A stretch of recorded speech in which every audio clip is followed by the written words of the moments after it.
No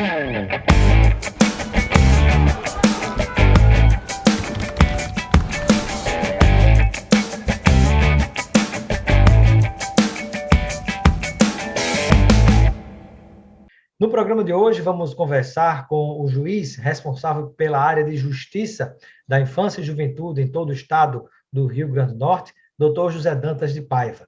Nós estamos observando, nesse contexto de pandemia que estamos vivendo com o coronavírus, o aumento, devido às pessoas estarem mais em casa, o aumento, por exemplo, da violência doméstica, da violência especialmente contra a mulher. E será que essa violência está aumentando contra crianças e adolescentes em todo o Brasil? E falar sobre essa situação do Brasil com o Dr. José Dantas de Paiva. Seja bem-vindo ao nosso Espaço Cidadão. Bom dia, Robson. É um prazer, mais uma vez, participar do seu programa, enfatizando um tema de suma importância, especialmente no período de isolamento social, né, de pandemia mesmo, nós temos que usar esse termo, e dizer que é preocupante a situação de crianças e adolescentes, por várias razões.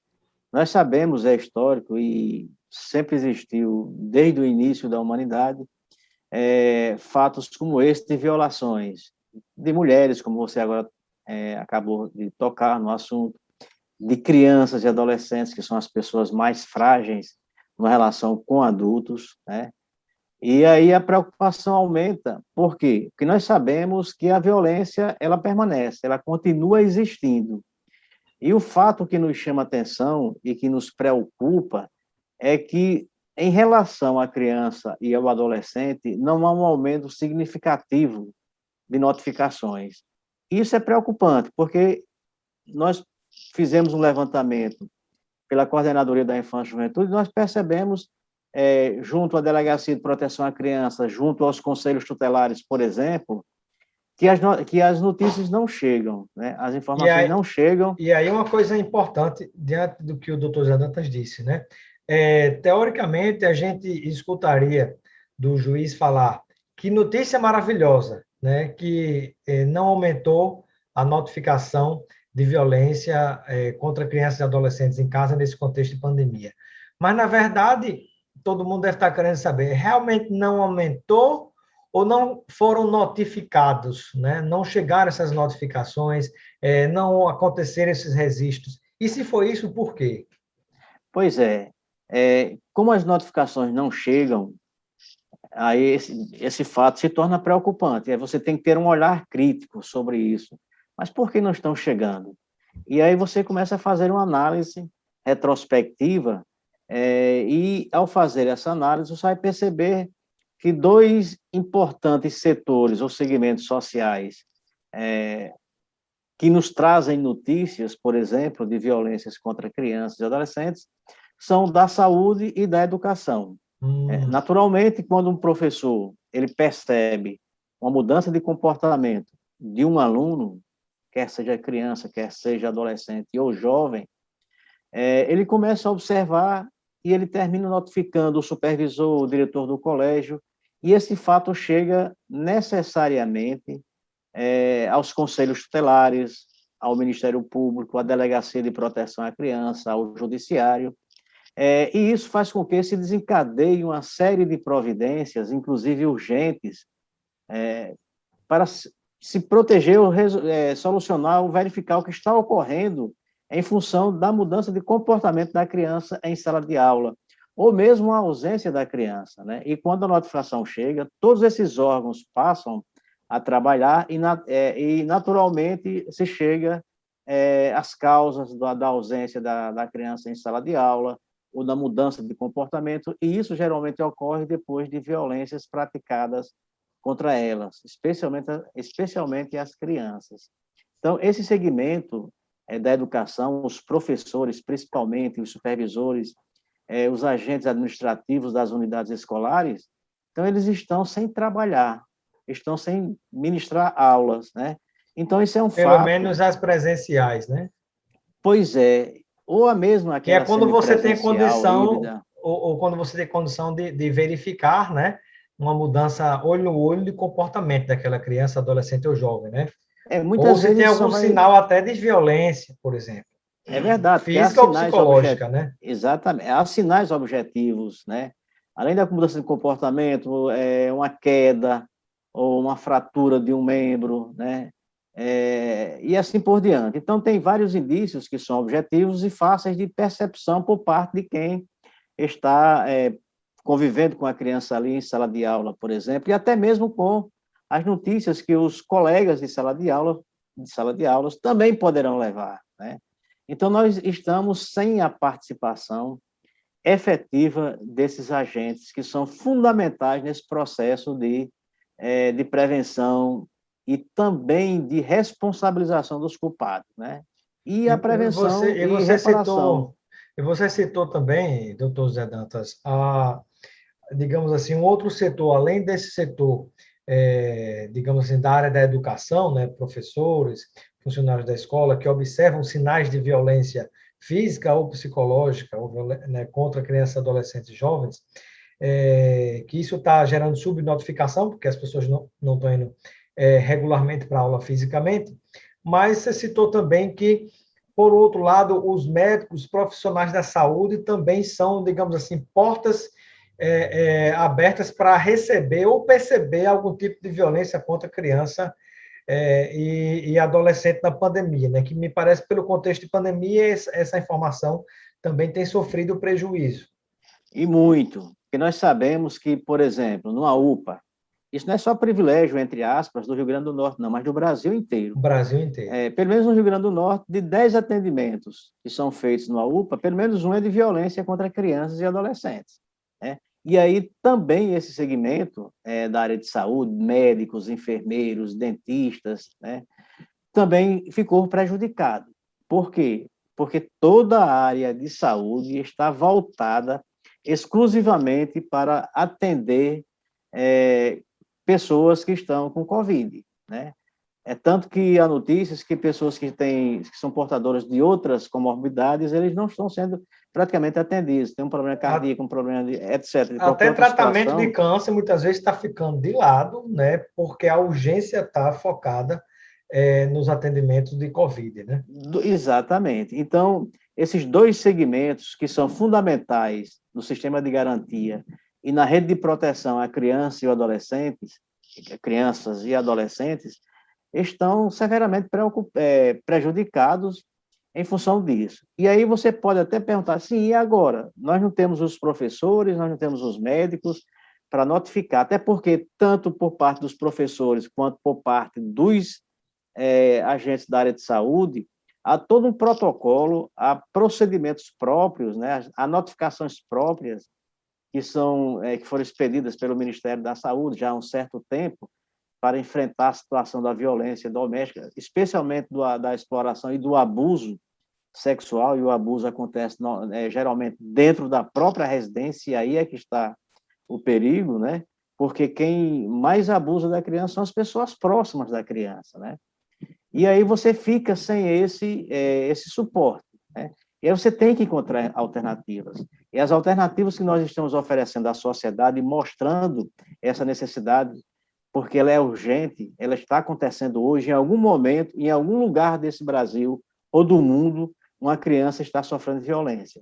Isso é uma realidade. Então, o que fazer? Na hora que você tiver conhecimento, você duvidar, você tiver indícios, suspeitas, por mínimo que seja, que tem uma criança ou um adolescente dentro daquela residência ou em qualquer outro ambiente sofrendo violência, aí você deve ligar para um número nacional, que é o número 100, e relatar esse fato. E o mais importante é que você sequer precisa se identificar. Ou O seja, importante é que você é o leve a Disque 100, notícia. né? É o É Disque o 100. Disque 100, que é um Você, número nacional importantíssimo hoje na rede de proteção, né, dentro do sistema de garantia. e Então, é um você não número precisa se conhecido, identificar, né? não precisa se identificar. Porque às vezes tem Por... gente que não denuncia porque não quero confusão com o vizinho, não quero confusão não sei quem, mas você está ouvindo, né, que tem alguma coisa errada naquela casa, naquele apartamento, naquela situação. E se você não faz nada, né, você termina sendo cúmplice daquela violência, né, física, moral ou sexual, psicológica contra criança, adolescente e jovem, né? Então, assim, acho que todos nós temos uma obrigação de fazer essa denúncia, né? A ligação para esse Disque 100, né? Esse é 100 Disque Disque 100. 100, não precisa se identificar, não é isso? É verdade. E tem mais.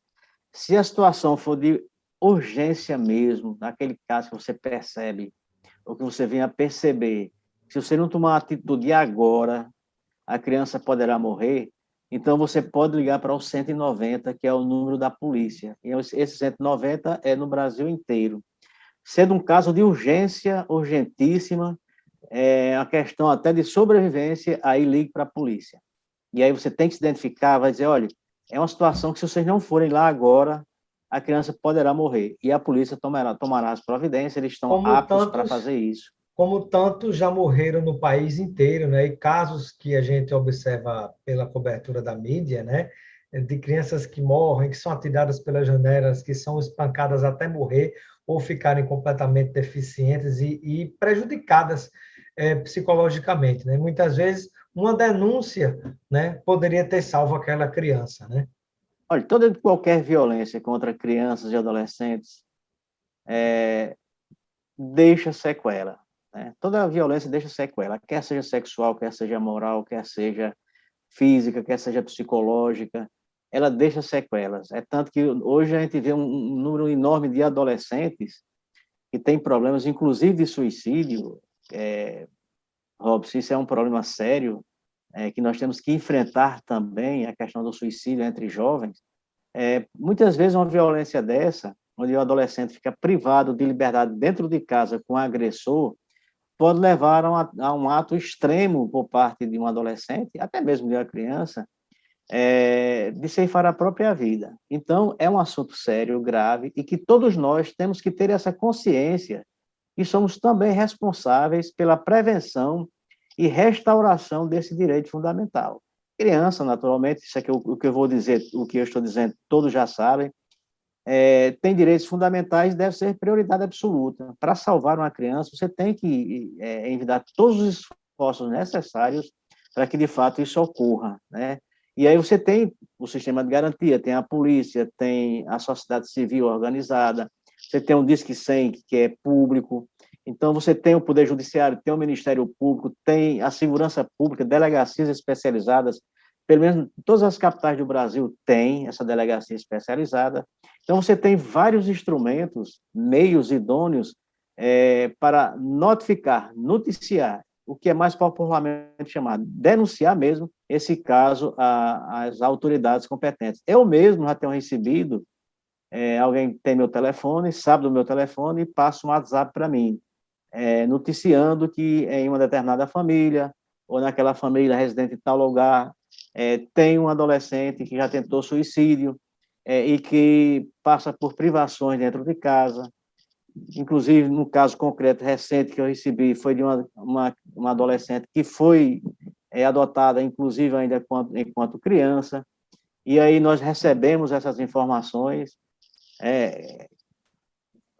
tabulamos as informações, organizamos, e aí ou mandamos para o Ministério Público ou mandamos para a Delegacia de Proteção à Criança para apurar esse caso.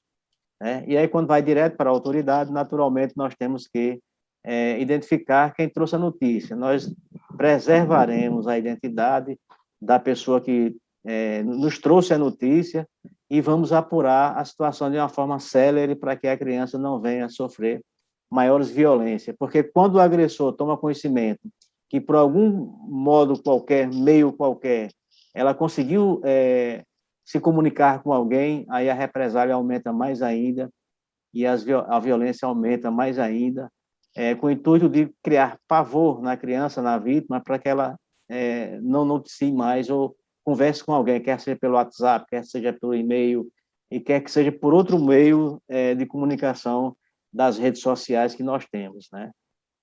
Nós estamos pensando, inclusive, Robson, isso aí está sendo trabalhado, de ver um instrumento como existe para a mulher, que ao sofrer violência, ela coloca um símbolo na mão e ela apresenta em qualquer lugar, e a partir daí se desencadeia uma série de providências, como fazer isso com a criança? No passado, nós tínhamos o SOS Criança, no Brasil inteiro tinha, mas esse serviço que era de urgência e emergência foi extinto com a chegada e o advento do Estatuto e dos conselhos tutelares. Só que os conselhos tutelares hoje, eles não se sentem com a obrigação, muitas vezes, de sair e ir até a residência do agressor com a polícia ou tomar as providências de imediato, o que ocorria no passado. Então, são atribuições diferentes e há uma resistência enorme por parte dos conselheiros tutelares em tomar essa iniciativa, ser mais proativo. Isso aqui já foi objeto de discussão, inclusive, em congressos de conselheiros tutelares, eu já dei palestras, mas há uma resistência enorme. Eu defendo a possibilidade de que os conselheiros saiam dos seus gabinetes e façam uma atuação mais ativa, mais proativa, junto com os demais órgãos de segurança, na prevenção e na restauração de direitos fundamentais. Robson. Sem dúvida, é uma rede importante que tem capilaridade no país inteiro, né? Aos poucos, apesar das deficiências, os conselhos tutelares estão, digamos assim, tendo mais visibilidade, estão tendo um pouco mais, digamos assim, de condições de poder funcionar, de poder trabalhar, de financiamento. Não é a realidade do Brasil inteiro, mas aos poucos a gente percebe uma evolução, né? E por que não agregar realmente, abraçar essa causa de uma forma mais forte, mais incisiva, né? Já que o conselho está na cidade, está naquele lugar, né? Por que não desempenhar também esse papel, né? Até porque o conselho é municipal, né? Então, ele tem, todos os municípios do Brasil têm pelo menos um conselho tutelar. Então, é um órgão importante dentro do sistema para preservação e da garantia dos direitos fundamentais. Doutor Zé Dantas, e uma pergunta, né, já caminhando para perto de finalizar a nossa entrevista, mas eu gostaria de saber se, no atual momento, nesse contexto que o Brasil vive, de avanço de atitudes antidemocráticas, de avanço de ataques à Constituição, de avanço contra aquilo que muitos chamam de politicamente correto, né, de defesa dos direitos da criança e adolescente, né, até de ataques ao ECA, né, que é o Estatuto da Criança e Adolescente. A gente tem vivido, lamentavelmente, isso no Brasil de 2020, 2021. E eu lhe pergunto, do ponto de vista concreto, nós temos observado algum tipo de prejuízo por esse tipo de comportamento, por essa nuvem negra que paira sobre o país, em relação, prejuízo em relação a direitos das crianças e adolescentes no Brasil? Eu não vejo muito prejuízo nesse momento, Robson. Pode ser que a longo prazo isso ocorra, porque nós já temos um sistema de garantia dos direitos da criança e do adolescente consolidado. Nós temos varas especializadas da infância e juventude, Ministério Público especializado, Defensoria Pública, conselheiros tutelares, delegacias na área de segurança. Então, nós criamos... Há uma rede que funciona, né? Há uma rede que funciona, muitas vezes bem, outras vezes de forma precária, mas ela existe e, na hora que é acionada, mesmo que de forma precária, ela funciona. Então, essa estrutura que nós criamos, essa rede de proteção que foi criada com o advento do Estatuto, ela é muito forte. Por quê? Porque ela foi disseminada no Brasil e ela mudou culturas, né? Quando muda cultura, muda comportamento, condutas, então você conseguiu formar toda uma geração com essa sensibilidade voltada para os direitos da criança e do adolescente.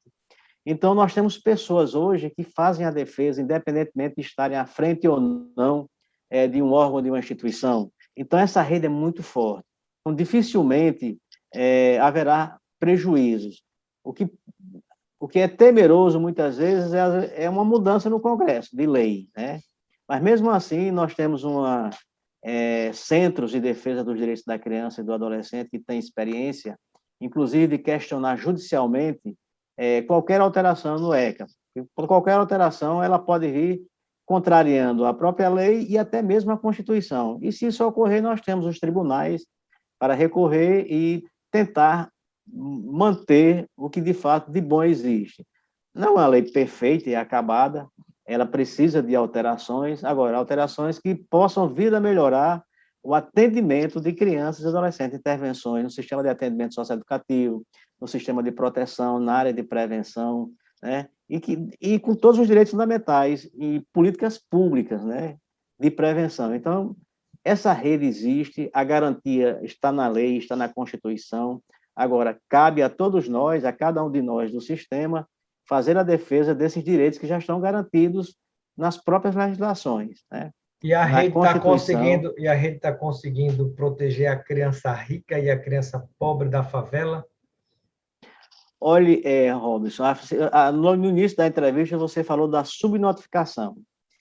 Naturalmente, o perfil de quem nós atendemos é um perfil mais de exclusão social, de fragilidade social, de quem mora na periferia. Por quê? Porque são essas pessoas que aparecem nos dados estatísticos. Não significa dizer que aqueles de classe média e classe média alta também não sofram. Crianças e adolescentes não venham a sofrer. Agora, na maioria das vezes, não vai para as páginas policiais dos Não programas que vão. exploram Por isso, quê? né? E a família abafa, né? E também, geralmente, se uma criança ou adolescente precisa de uma assistência, então a família tem condições de contratar um atendimento psicológico, médico, na área de saúde, na área de segurança. Então, eles não aparecem nos dados estatísticos diferentemente daquela criança que mora na periferia. Quando ele vai ser atendido por um órgão de proteção, a primeira coisa que se faz é um cadastro. Então, quando se faz um cadastro e se faz uma qualificação e se vê o perfil dessa criança, aí ela vai aparecer, né? Que mora na periferia, que é filhos de pais que estão no Bolsa Família, que estão na ajuda emergencial. Então, essa aí vai aparecer mais por esse motivo, porque eles entram no cadastro. Aquele de classe média e de classe média alta, eles não entram. Eles são assistidos pela própria rede financiada de forma privada. Então, eles não entram nos dados e nem nas pesquisas. Mas que esses fatos também ocorrem nessas classes sociais, sim, ocorrem, porque tudo deságua no judiciário. E nós temos como verificar essa possibilidade e nós temos algumas experiências que mostram isso, né? Experiências com o longo do tempo e trabalhando na infância e juventude, como nós trabalhamos já há mais de 30 anos. Então, é perceptível essa situação. Agora, não entram nas estatísticas por essa razão. Aquele que é excluído, ele entra, porque ele preenche, ao ser atendido, um cadastro, uma folha, né? Então, ele entra e ele é contabilizado, e é como se os fatos só ocorressem em famílias pobres, carentes, excluídas e de periferia, o que não é verdade. O que não é Ocorre verdade. em todas as camadas sociais, Robson. Perfeito. Bom, eu gostaria de agradecer a participação do juiz que atua na área da infância e juventude, é responsável pela justiça da infância e juventude em todo o Rio Grande do Norte, mas estamos fazendo uma entrevista que é espelho de todo o Brasil, com o doutor José Dantas de Paiva, e eu agradeço, doutor José Dantas, a sua participação no nosso Espaço Cidadão, seja sempre bem-vindo, e deixo um momento para suas despedidas junto a todos que nos acompanham. Eu agradeço mais uma vez o convite, Robson, e parabenizá-lo pela escolha do tema, né? Que ele é bem oportuno no período de isolamento social, de pandemia, e nós temos o dever, né, de cidadão, como cidadão, de prestar esse serviço, né? Então, como cidadão também, eu vejo como um importante canal de formação e de informação à sociedade. E até dizer, aproveitando o momento, que nós estamos no período de fazer o ajuste fiscal, o imposto de renda. Você pode até designar até 3% do seu imposto de renda para os programas sociais vinculados à infância e juventude através do FIA, do Fundo da Infância e da Adolescência. Muito obrigado. Muito obrigado. Ou seja, o que o doutor Zé Dantas acabou de falar, é que na hora que você vai fazer a declaração de imposto de renda, que todo mundo tem que fazer, quando você tem imposto a pagar, não a receber, você tem a chance de dizer, tudo bem, estou pagando esse imposto, mas um pedacinho dele eu quero destinar para criança e adolescente. Isso é possível, você pode procurar orientação de mais detalhes com o seu contador ou quem faz seu imposto de renda. Não é isso, doutor Zé Dantas? Exatamente. E o próprio aplicativo da Receita Federal já vai direcionando. Não é tão difícil de se fazer, Robson, para quem vai fazer sozinho em casa. Muito obrigado.